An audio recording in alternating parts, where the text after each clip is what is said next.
Hello guys, bersama saya lagi dalam Alright Nopo Channel. Ini dia sidang media terkini ya daripada kepimpinan utama dalam parti DAP. Ya, sebelum PRN ini ramai cakap-cakap kata-kata daripada pihak lawan.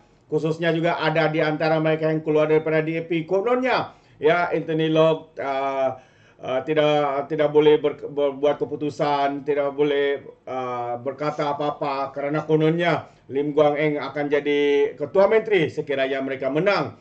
Dan akhirnya semuanya sudah terjawab, sahabat-sahabat semua. Selang selepas saja 1 hari selepas PRN, ya, Ketua Menteri Pulau Pinang mengangkat sumpah seperti mana yang telah diumumkan oleh Datuk Seri Anwar Ibrahim bahawa Perdana Ketua Menteri Pulau Pinang kekal. Itu dia. Jadi menarik untuk kita dengar bersama sahabat semua apakah yang dikatakan oleh Anthony Locke dalam sesi sidang media ini. Okay, salam sejahtera. Selamat malam kepada semua. Salam Malaysia Madani. Kita telah mengadakan mesyuarat CEC dari pukul 8 tadi. Mesyuarat CEC ini susulan daripada berakhirnya pilihan raya negeri.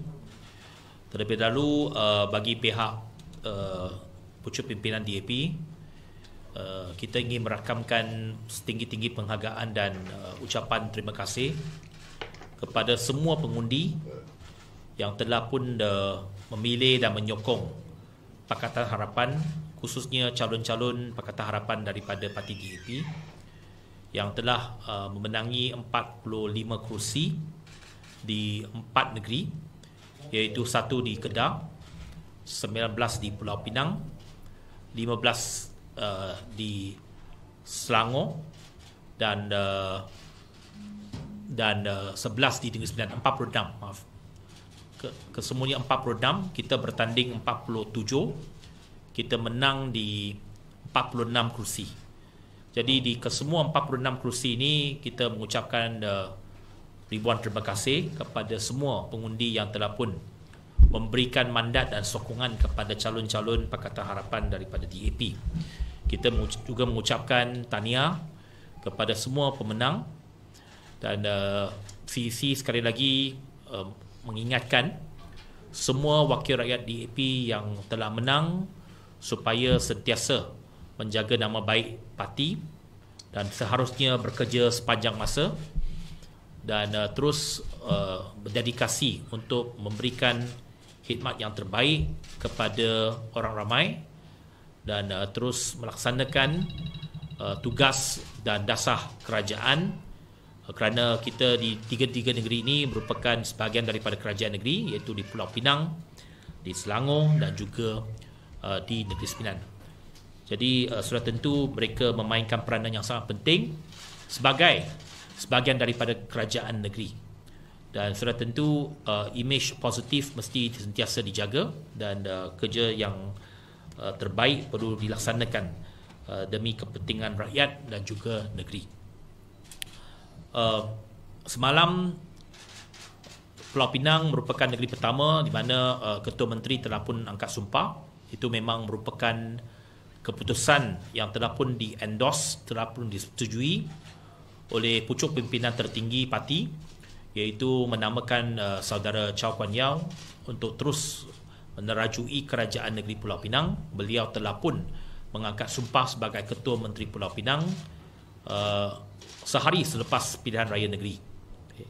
Selepas ini, dalam tempoh beberapa hari akan datang, di ketiga-tiga negeri di mana kita berada dalam kerajaan Pulau Pinang, Selangor dan Negeri Sembilan, kita juga akan menghantar nama-nama kepada Ketua Menteri dan juga Menteri Besar, dan semua nama-nama yang mewakili ataupun calon-calon yang mewakili DAP untuk diangkat sebagai ahli Majlis Mesyuarat Kerajaan Negeri, ahli EXCO, perlulah diputuskan oleh pucuk pimpinan yang telah pun diberikan mandat oleh CEC tadi untuk menamakan calon-calon ini, dan calon-calon ini akan diserahkan namanya kepada Ketua Menteri dan juga Menteri Besar di negeri-negeri berkenaan. Satu perkara yang saya nak juga umumkan ialah bahawa di mana DAP menerajui kerajaan negeri Pulau Pinang melalui Ketua Menteri kita daripada parti DAP, satu-satunya negeri yang diterajui dan diketuai oleh Ketua Menteri daripada DAP.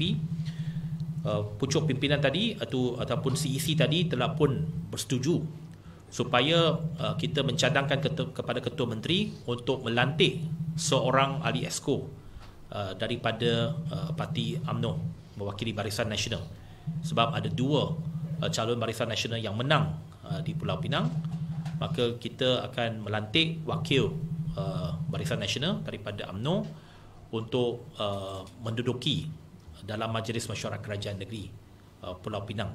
Itu satu keputusan seberat suara yang telah pun dicapai oleh CEC, dan kita sudah tentu mengangkat semangat kerajaan perpaduan, dan ia juga akan diterjemahkan semangat kerajaan perpaduan itu di Pulau Pinang, di mana akan ada wakil daripada UMNO dalam Kerajaan Negeri Pulau Pinang. Okay, itu saja yang saya nak maklumkan. Kalau ada apa-apa soalan.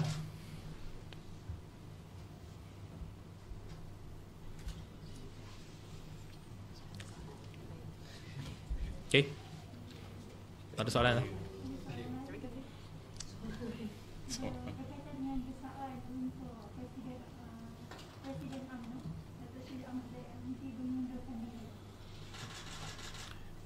Itu kita tak ada komen, sebab itu kita tak mencampuri urusan parti lain, terutamanya parti komponen lain dalam kerajaan perpaduan. Itu adalah hal dalaman masing-masing. Okay, itu bagi kita tidak melibatkan kita, dan kita tidak mencampuri urusan parti lain.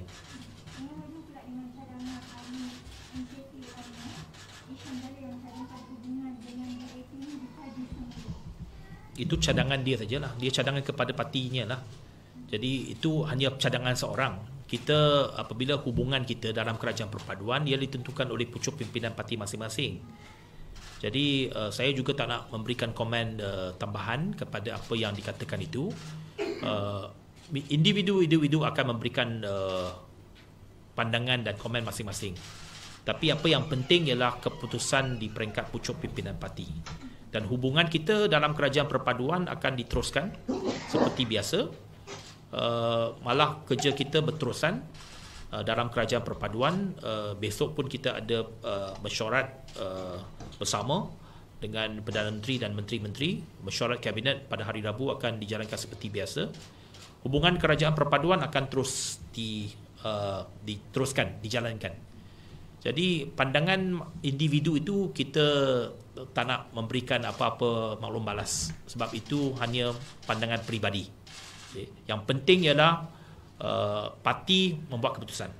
Okay. Setakat ini saya tak nampak bahawa UMNO mengatakan bahawa ada apa-apa kaji semula berkenaan dengan hubungan kerajaan perpaduan. Semua parti dalam kerajaan perpaduan memberikan komitmen penuh bahawa kita nak memastikan kerajaan persekutuan kekal stabil, dan kita terus mentadbir negara dengan satu keyakinan dan satu kepercayaan yang tinggi, supaya negara dapat diurus tadbir dengan baik sehingga pilihan raya umum yang ke-16 nanti. Jadi dengan adanya keputusan tiga-tiga ini, di mana kita berjaya mengekalkan kerajaan negeri Pulau Pinang, Selangor dan Negeri Sembilan, saya yakin dia hanya akan memperkukuhkan kedudukan kerajaan perpaduan dan membawa kestabilan politik. Okey. Ya, ada lagi? Ya.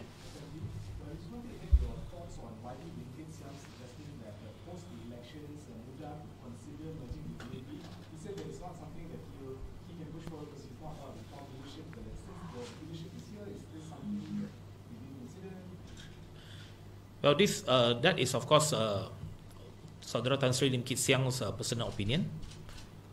We have no such decision and we have no such planning. In fact, our focus will be strengthening our own party.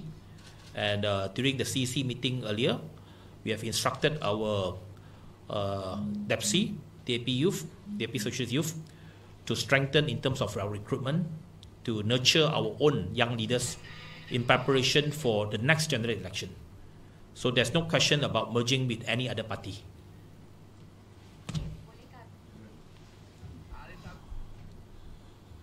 Yes. Tadi dah buat postmortem bersama dengan parti-parti di bawah Pakatan Harapan berkenaan dengan kursi-kursi yang telah kalah dalam PRU 2015. Postmortem belum dibuat sebab baru 2 hari selepas pilihan raya. Kita hanya membuat analisa secara awal dan seperti yang telah pun dilaporkan oleh media, dari keseluruhan 6 negeri, undi popular memang lebih kurang sama. Kita mendapat sedikit kelebihan di peringkat kerajaan perpaduan apabila kita gabungkan undi yang diperolehi oleh Pakatan Harapan dengan Barisan Nasional. Lebih kurang sama dengan pihak Perikatan Nasional, tetapi kita mendapat sedikit majoriti. Kalau mengikut jumlahan undi popular, kita mendahului 17,000 undi. Tapi saya rasa ia perlu dilihat kepada analisa mengikut saluran di setiap kawasan DUN.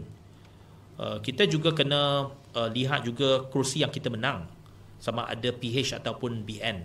Bukan saja kerusi yang kalah, kita kena buat postmortem. Kita juga kena kaji kerusi-kerusi yang kita menang, di mana ia jelas menunjukkan bahawa di kerusi-kerusi yang kita menang, ia menunjukkan satu kerjasama yang baik di antara PH dengan Barisan Nasional.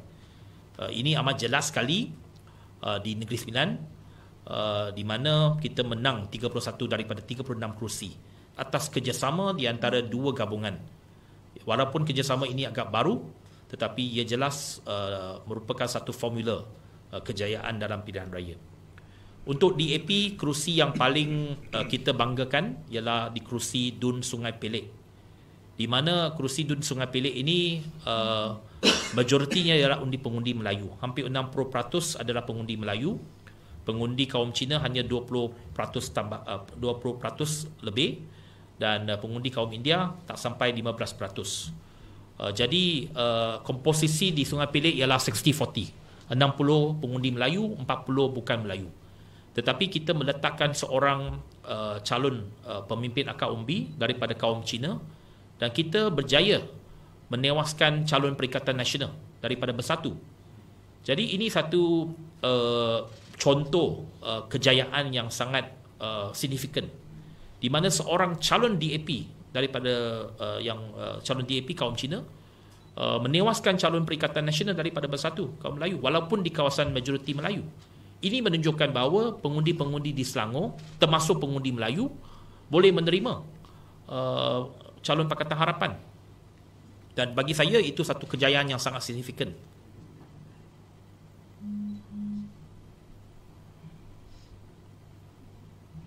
Okey. Terima kasih.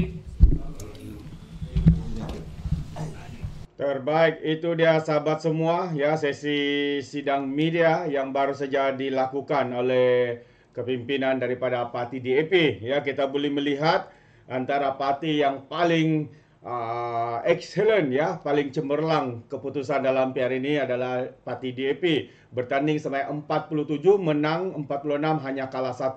Dan kita boleh melihat dibandingkan dengan parti Bersatu yang dikatakan hilang deposit 18 kerusi, sahabat-sahabat semua. Hari ini pula mereka tanpa segan silu, tanpa rasa malu menyuruh ya Perdana Menteri dan juga timbalan Perdana Menteri untuk meletak jawatan. Apa dasarnya? Ya, apa sebabnya ya untuk Datuk Seri Anwar Ibrahim harus meletak jawatan seperti mana yang digesa oleh Muhyiddin Yassin. Namun apa yang kita lihat hari ini sepatutnya beliaulah yang meletak jawatan karena gagal di dalam mengatur parti mereka sendiri Bersatu dengan kehilangan 18 ya, hilang deposit ya pada PRN kali ini. Memang memalukan. Tapi apa yang dia buat ya, menggesa Perdana Menteri pula yang harus meletak jawatan. Inilah seorang yang tidak tahu malu, tebal mukanya sahabat-sahabat semua. Jadi terima kasih, sampai di sini saja. Kalau anda mau berikan komen, boleh berikan komen dalam ruangan komen. Oke, jadi izinkan saya untuk mengundurkan diri, dan seperti biasa peribahasa mengatakan tak apapun kangkap 2 tahun keinginan. Dalam bahasa Melayunya, tepuk dadah, tanya selera. Sekian saja daripada Orang Dapat Channel. Saya kita berjumpa lagi. Bye bye.